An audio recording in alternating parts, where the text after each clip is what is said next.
voto, Sandro Fantinel. Declarar o voto, presidente.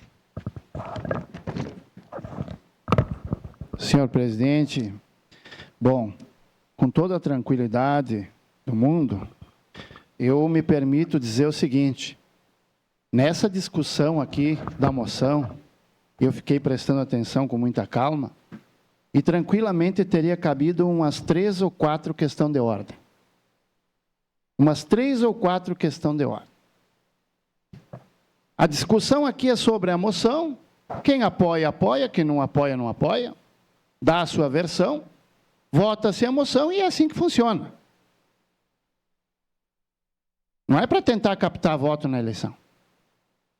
É para ter uma posição. Essa casa é a segunda maior casa do estado do Rio Grande do Sul e ela tem que mostrar para o povo qual é a posição que ela tem, mediante a uma catástrofe como essa que está acontecendo.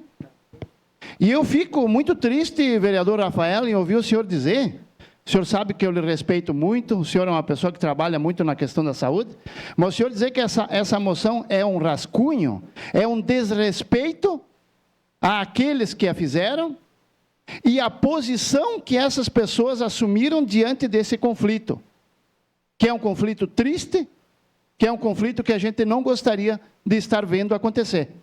Mas hoje essa casa mostrará qual é a posição dela diante da barbárie que está acontecendo, e Caxias não é uma ilha. Amanhã ou depois isso pode chegar aqui. E aí nós vamos ver quem tem posição e quem não tem para defender o que é seu. Declarar Obrigado, voto, senhor presidente. presidente. Voto sim.